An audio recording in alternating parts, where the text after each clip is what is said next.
विठ्ठल मना वेळोवेळा हा सुख सोहळा स्वर्गी नाही। कृष्ण विष्णू कृष्ण विष्णु हरी गोविंद गोपाल, कृष्ण विष्णु हरी गोविंद गोपाल। मार्ग हा प्रांजळ वैकुंठीचा, सकळांची येथे आहे अधिकार, सकळांची येथे आहे अधिकार। कलियुगी उद्धार हरिनामे, तुका म्हणे नामा पासी चारी मुक्ती, तुका म्हणे नामा पासी चारी मुक्ती। ऐसे बहुग्रंथी बोलिये विठ्ठल विठ्ठल।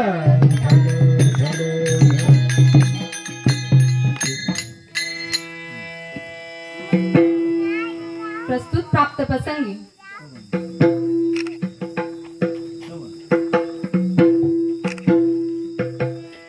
वक्रतुंड महाकाय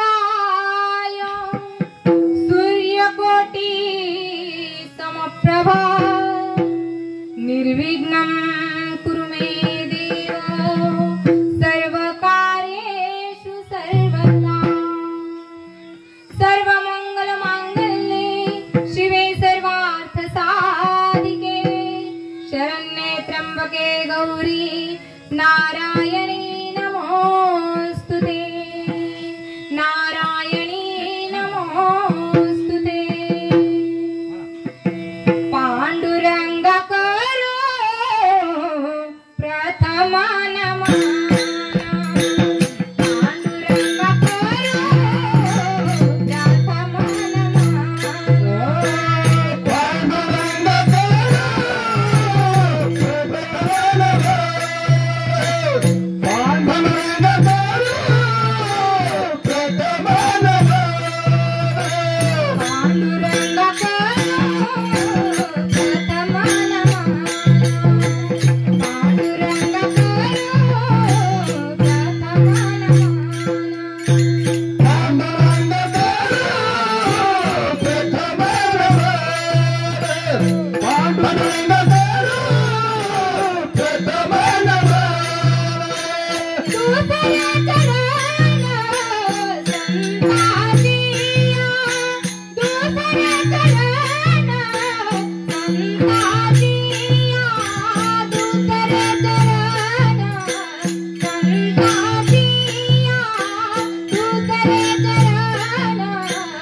आज या ठिकाणी जगत मान्य जगद्गुरु जगत श्रेष्ठ तुकोबा महाराज तुकाराम महाराजांचा 4 चरणांचा अभंग निरूपणासाठी घेतलेला आहे। ते आपल्या अभंगातून आपल्याला नामाचं महात्म्य कसं आहे ते सांगतात। आपल्याला वैकुंठाला जाण्याचा मार्ग किती प्रांजळ आहे, सोपा आहे ते सांगतात। या अभंगातून आपण नामाचं महात्म्य आपण पाहणार आहोत, त्याचं निरूपण आपण ऐकणार आहोत. तत्पूर्वी थोडासा परिहार द्यायचा तो असा की गणेश उत्सव विसर्जन आज या गणेश उत्सव हाके देवकती वस्तीवर हा गणपती उत्सव मोठ्या आनंदानं 10 दिवस केला आणि आज विसर्जनाचा दिवस आणि त्या दिवसाची माझ्यासारख्याला मिळालेली ही कीर्तनवृत्ती सेवा माझ्या अल्पमती बुद्धीप्रमाणे मी तुमच्या पुढे मांडण्याचा प्रयत्न करेल, कारण तुम्ही सगळ्या महेशाच्या मूर्ती आहात आणि मला सांभाळून घ्याल ही माझी खात्रीच आहे. तर तुकाराम महाराज काय सांगतात, विनवणी करतात देवाकडे की आपण देवाचं नाम कसं घ्यावं. हातानं टाळी वाजवायची आणि मुखाने नाम घ्यायचं, कारण हा किती सोपा मार्ग आहे बघा. त्रेतायुगातला ना आपल्याला जर देवाची प्राप्ती करून घ्यायची असेल किंवा आपल्याला मोक्ष मिळवायचा असेल तर त्रेतायुगामध्ये यज्ञ वगैरे करायचे, द्वापार युगामध्ये पूजा अर्चा करायचे आणि आपल्या आता कलियुगामध्ये फक्त नामस्मरण म्हणजे किती सोपं साधन आपल्याला सांगितलंय पहा. नामस्मरण केल्याने आपला उद्धार होतो, आपल्याला मोक्ष प्राप्ती मिळते, म्हणजे 4 मुक्तीतून आपली सोडवणूक होते. म्हणजे हे किती सोपं आणि साधं आपल्याला हा नामातून आपल्याला मुक्ती कशी मिळते हे अभंगातून आपल्याला पाहायचे. तर आज या गणेश उत्सवानिमित्त हा कीर्तन सोहळा आहे, म्हणून आपण थोडस गणेशाबद्दल जाणून घेणार आहोत. तर गणेश हे नाव का पडलं तर आपल्या बघा गण असतात, 3 गण, मनुष्यगण, देवगण आणि राक्षसगण. हा 3 गणाचा ईश म्हणजे गणेश, म्हणजे तो त्या देवांचा स्वामी पती, त्याचा आदिराज्य म्हणजे हा गणेश. मग गणेशाचे डोळे कसे आहेत, एकदम लहान आहेत, सूक्ष्म आहेत. तर ते का, कारण तो त्याच्या डोळ्यानं खूप लहान सहान गोष्टी टिपत असतो. म्हणजे आपण केलेलं पाप आणि पुण्य या दोन्हीचाही हिशोब देव बाप्पा ठेवत असतो. म्हणजे गणपती बाप्पाकडे दोन्हीचाही हिशोब असतो, तो त्याच्या कटाक्ष नजरेने पाहत असतो, म्हणून त्याचे डोळे कसे लहान आहेत, सूक्ष्म आहेत. गणपती बाप्पाचं नाक कसं आहे, सोंड आहे आणि ती थोडीशी कशी आहे, वाकडी आहे. तर ती वाकडी का, कारण पहा समाजातही माणसं सगळी सरळ नाहीये, थोडीशी वाकडी पण आहे. मग वाकड्या माणसांसाठी देव पण वाकडच करतो ना, म्हणजे कसं असतं जशाच तसं, हा नियम गणेश बाप्पांकडे आहे, म्हणून त्याची सोंड थोडीशी वाकडी आणि त्याचा श्वासोश्वास जे आहे तो नाक मोठा असल्यामुळे त्याचा श्वासोश्वास कसा आहे, स्वच्छ आहे, व्यवस्थित आहे. म्हणजे जेवढं सामावतो तेवढं देतोही. म्हणजे बघा आपल्याला सर्दी झाल्यावर जर एक नाकपुडी बंद पडली तर आपल्याला त्रास होतो की नाही, तसं गणपती बाप्पाला अजिबात त्रास होत नाही, का तर त्याचं नाक फार मोठं आहे. आणि गणपती बाप्पाचे कान कसे आहेत, सुपा एवढे मोठे आहेत. तर ते कान सुपा एवढे मोठे का, कारण आपल्या भक्तानं आपल्याकडे मांडलेली सगळी गाराणी तो ऐकण्यासाठी त्याचे कान सुपा एवढे करतो. कारण काही माणसं पहा हलक्या कानाचे असतात असं म्हटलं जातं, तुम्हाला नाही म्हणत आहे मी, पण हलक्या कानाचे असतात. म्हणजे कसं असतं, त्यांना थोडीशी चाडी चुगली म्हणतात ना, तशी केली की लगेच त्यांच्या मनात हे असा म्हणला तो तसा म्हणला की लगेच त्यांचे हलके कान स्वीकारत असतात. तसा देव बाप्पाचं नाही, त्याचे कान हे सुपा एवढे, कितीही गाराणी करा तो त्याच्या कानाने ऐकतच राहतो, तो म्हणत नाही की मला सांगू नको. आणि आपण देवाकडे जेव्हा पाया पडायला जातो तेव्हा आपण देवाकडे गाराणी करतोच ना, करतो की नाही, आपण देवाकडे गाराणी करतो, कारण देवाकडे आपण फक्त मागत असतो, पण आपण त्यांनी देवाला काहीतरी देणं लागतं. जेव्हा आपण देवाला देतो तेव्हा देव आपल्याला तो परत करतो.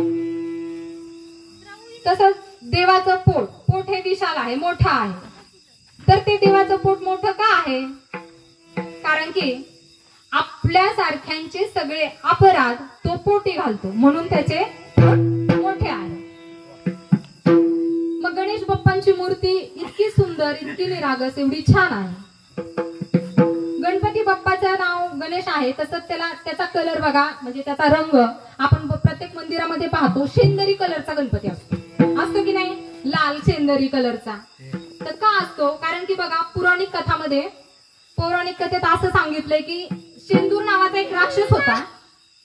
त्या राक्षसानं काय केलं, देवदेवतांना इतका त्रास दिला, देवांना खूप त्रास दिला. मग गणेश बाप्पांनी ठरवलं की ह्या राक्षसाचा वध करायचा. मग गणेश बाप्पांनी राक्षसाचा वध करायचं ठरवलं आणि त्या शेंदूर नावाच्या राक्षसाचा वध गणपती बाप्पांनी केला. आणि तो वध केल्यानंतर त्या राक्षसाचं रक्त गणपती बाप्पाच्या अंगावर उडालं आणि त्या रक्ताचा रंग कसा होता तर शेंद्री. म्हणून गणपती बाप्पाचं स्वरूप हे शेंद्री रंगाचं आहे. म्हणजे बघा गणपती बाप्पाचं स्वरूप शेंद्री रंगाचं आहे. म्हणजे मंदिरात वगैरे गणपती जेव्हा असे वरती असतात ते शेंद्री रंगाचे असतात. कधी गेला तर त्या आठवणीनं पहा. म्हणून तो आणि त्याचा आवडता रंग ही शेंदरी आहे गणपती बाप्पाचा. आणि गणपती बाप्पाच्या दोन बायका रिद्धी आणि सिद्धी. मग गणपती बाप्पाची आपण जेव्हा उपासना करतो तेव्हा आपल्याला तो फलश्रुती कशा रूपात देतो? रिद्धी भोगाच्या रूपात आणि सिद्धी सिद्धातेच्या रूपात. रिद्धी आणि सिद्धी. नंतर आपल्याला गणपती बाप्पाचं आपण हे करतो नामस्मरण करतो. कोणतीही पूजा असो, कोणताही कार्यक्रम असो, कोणताही शुभ कार्य करायचं असो, आपण अगोदर कशाची पूजा करतो? शुभ मंगल समयाला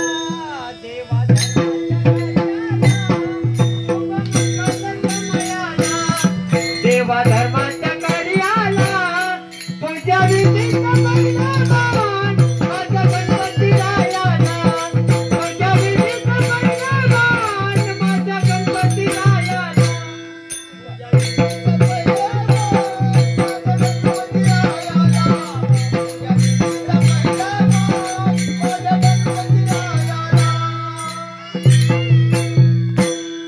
बघा म्हणजे शुभमंगल प्रसंगी शुभ कार्यात आपण गणेशाची पूजा करतो. म्हणजे सुपारीची पूजा करतो ना, सुपारी म्हणजे गणपती. मग असं ह्या गणेश बाप्पांचं महात्म्य एवढं महत्व. कारण बघा शिव पार्वतीच्या लग्नात सुद्धा गणेशाचं पूजन केलं होतं. म्हणजे इतकं श्रेष्ठ महत्व या गणपती बाप्पाला आहे. मग आपल्याला त्या गणेशाचं म्हणजे गणेश, विठ्ठल, पांडुरंग, श्रीकृष्ण, गोविंद, गोपाल हे सगळे देवाचे अवतार आहेत. राम हे सगळे एकच आहेत. म्हणून तुकाराम महाराज म्हणतात, लागून या पाया विनवितो तुम्हाला. म्हणजे तुमच्या पायाची लोटांगण घेऊन तुम्हाला विनवणी करतायत. विनवणी कशा स्वरूपाची असते पहा. एक कर्तव्य विनवणी आणि एक प्राप्त विनवणी. कर्तव्य विनवणी कोणासाठी? उदाहरण सांगायचं तर माझ्या बायकोला सुखी ठेव. म्हणजे हे बायकोला सुखी ठेवायचंय म्हणजे कर्तव्य करतोय की बायकोला सुखी ठेव बाबा. आणि दुसऱ्यासाठी जे मागायचंय म्हणजे कर्तव्य करायचंय ना हे. आणि प्राप्त विनवणी म्हणजे स्वतःसाठी. म्हणजे आपल्याला देवाची प्राप्ती करून घ्यायची तर आपल्याला देवाला विनवणी करायची, देवाची प्रार्थना करायची, त्याचं नामस्मरण करायचंय. त्याच्या अखंड नामस्मरणात आपण आपल्याला वाहून घ्यायचंय तर आपल्याला देवाची प्राप्ती होते. आणि विठ्ठल विठ्ठल म्हणा वेळोवेळा म्हणजे मुखाने फक्त नाम घ्यायचे आणि हाताने टाळी वाजवायची. मग आपण एवढं तर करू शकतो. अगदी अडाणी माणूस सुद्धा हाताने टाळी वाजवू शकतो, मुखाने नाम घेऊ शकतो. दुसऱ्याने घेतलेलं नाम किमान कानावर पडलं तर ते ऐकू तरी शकतो. म्हणजे श्रवण भक्ती सुद्धा खूप मोठी आहे. सगळ्यात श्रेष्ठ भक्ती मानली जाते श्रवण भक्ती. वाचणं आणि ऐकणं, वाचण्यापेक्षा ही ऐकण्याची भक्ती ही खूप श्रेष्ठ मानली जाते. म्हणून मुखाने नाम, हाताने टाळी हे आपल्याला करायचंय. मग आपल्याला देवाची प्राप्ती होते. विठ्ठल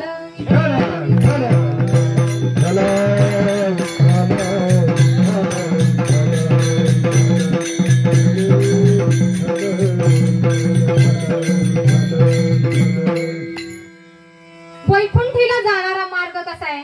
तुकोबरायांनी काय सांगितलं? वैकुंठाला जाणारा मार्ग म्हणजे मोक्षाला जाणारा मार्ग किती सोपा आहे हो, किती प्रांजळ आहे. फक्त नाम घ्यायचंय. कशाने घ्यायचंय? मग ते नाम घेण्यासाठी काही पथ्य पाळायचे आहेत, काही पथ्य म्हणजे काही वर्ज्य करायचंय तर काही सेवन करायचंय. मग प्रामुख्याने जेव्हा आपण नाम घेतो तेव्हा कोणत्याही देवाचं घ्या ना, विठ्ठलाचं घ्या, गणेशाचं घ्या, कृष्णाचं घ्या, म्हणजे कृष्ण विष्णू हरी गोविंद गोपाल असं नामस्मरण जरी केलं तरी आपल्याला हा वैकुंठीचा मार्ग प्रांजळ आहे, सुखकर आहे, सोपा आहे. तुकोरबाई यांनी इथं इतकं सुंदर दृष्टांत. आणि बघा गणेश पुराणामध्ये 58व्या अध्यायामध्ये इंद्रदेवानी सेनेन राजाला एक सुंदर अशी कथा सांगितली. एक धिवर असतो, खूप पापी, दृष्ट, दंडकारण्यात राहणारा असतो. खूप पापी असतो, दृष्ट असतो, दुराचारी असतो.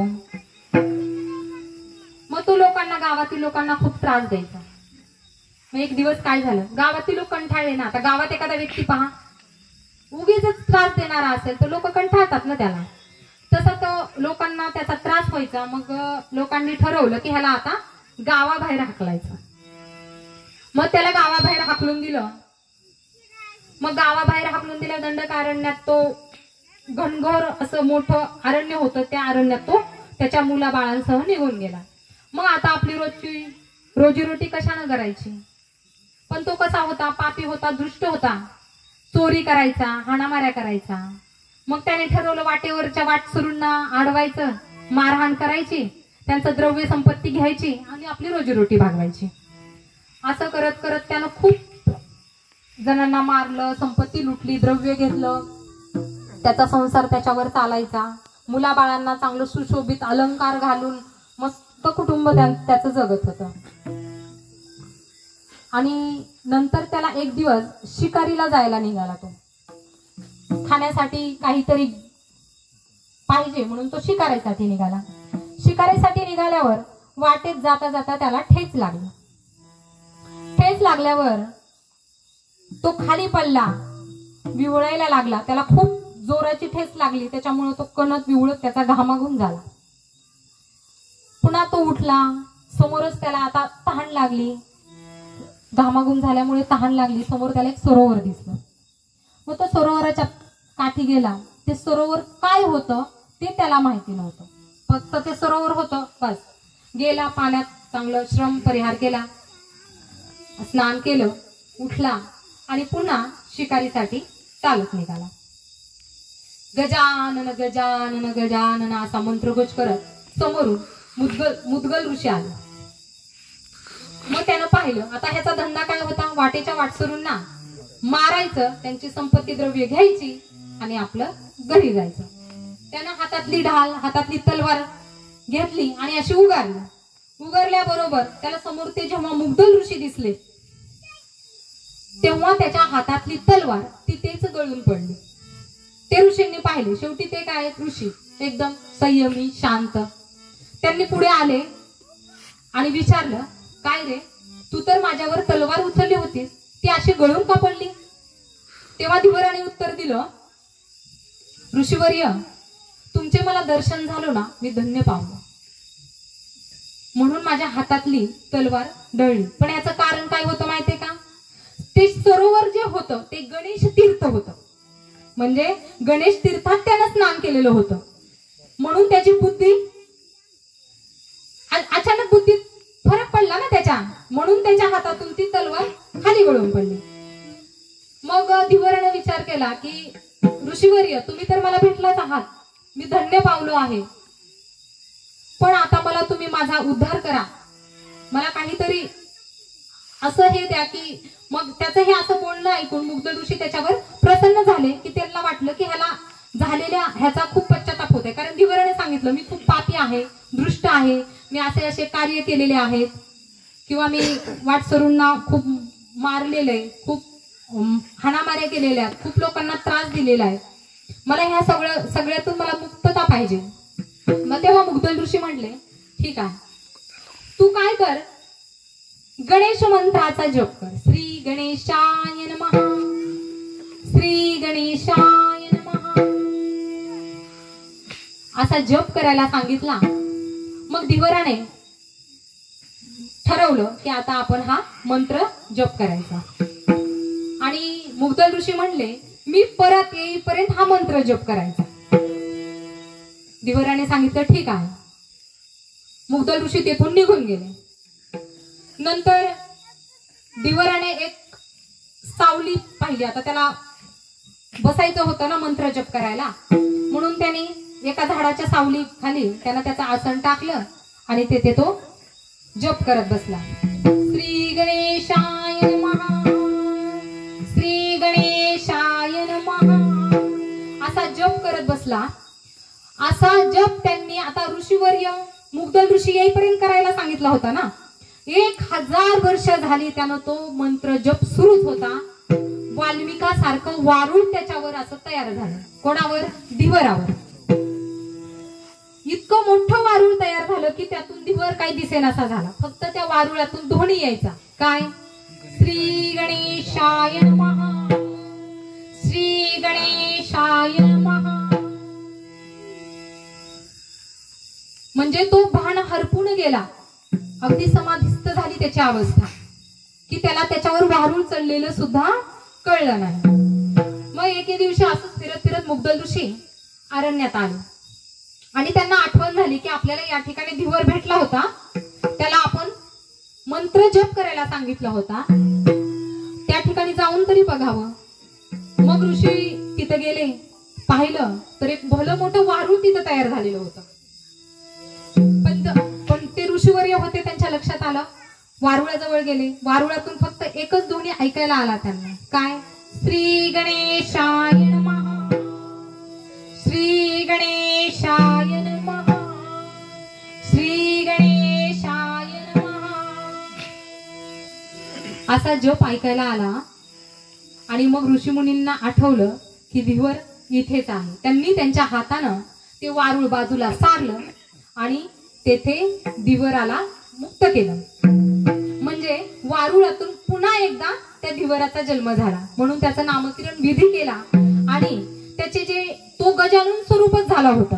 म्हणजे गणेशाचं स्वरूप झालं होतं. म्हणजे बघा, देवाचं नामस्मरण केलं की देवरूप होतो, तसं तो गजाननाचं त्याच्या दोन्ही भुवया ज्या होत्या त्या भुवयामधून गणपतीच्या सोंडेसारखा आकार दिसायचा. कशातून? त्याच्या भुवयात. इतकं त्यानं नामस्मरण केलं होतं. मग ऋषीमुनी म्हटले की आता हे मुग्धल ऋषी म्हणले आता ह्याचा नामकरण विधी करायचा. पण ह्याचं नाव काय सुचवायचं? तर त्याच्या दुई भुवयातून ते सोंडेसारख्या गणपतीच्या सोंडेसारख्या आकाराचं दिसतंय म्हणून त्याचं भुसुंडी ऋषी असं नाव त्या दिवराचं ठेवलं.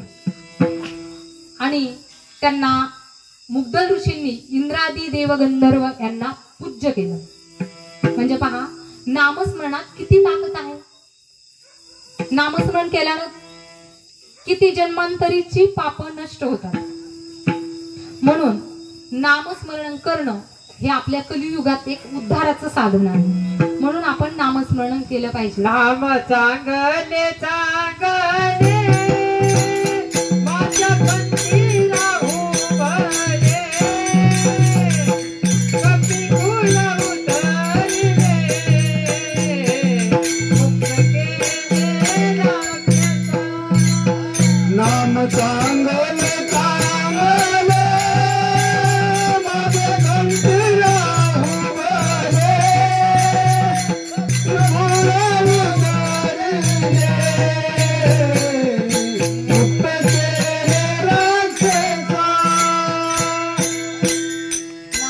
चांगले चांगले म्हणजे नाम कसं आहे? चांगलं आहे ना. मग ते कुणीही घ्यावं, आडाणी असो सुशिक्षित असो, सगळ्यांनी घ्यायचं नाम. कारण नामाने आपला उद्धार आहे. कलियुगात उद्धाराचं साधन म्हणजे कीर्तन, नामस्मरण. म्हणून तुकोबाराय इतकी विनवणी करतात. म्हणजे बघा, तुकोबाराय देवाला विनवणी करतायत. नाम घ्यायचंय, मुख कर हाताने टाळी वाजवायचे, मुखाने नाम घ्यायचंय. म्हणून तुकोबाराय अभंगाच्या लागोलिया पाया तुम्हाला लागोलिया पाया तुम्हाला लागोलिया पाया तुम्हाला लागोलिया पाया तुम्हाला लागोलिया पाया तुम्हाला तो तुम्हाला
वेळा विठ्ठल विठ्ठल म्हणावे वेळा विठ्ठल विठ्ठल म्हणावे वेळा विठ्ठल विठ्ठल म्हणावे वेळा करताळी बोला मुखी नाम करताळी बोला मुखी नाम करताळी बोला मुखी नाम करताळी बोला मुखी नाम विठ्ठल विठ्ठल म्हणावे वेळा विठ्ठल विठ्ठल म्हणावे वेळा विठ्ठल विठ्ठल म्हणावे वेळा विठ्ठल विठ्ठल म्हणावे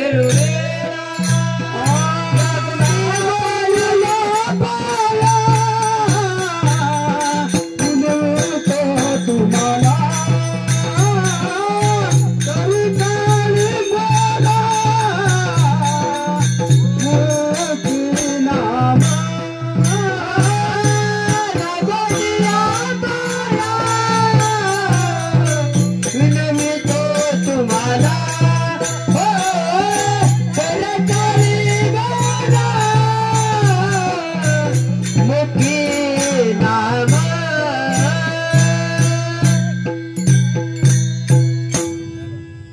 लागून या पाया विनवितो तुम्हाला.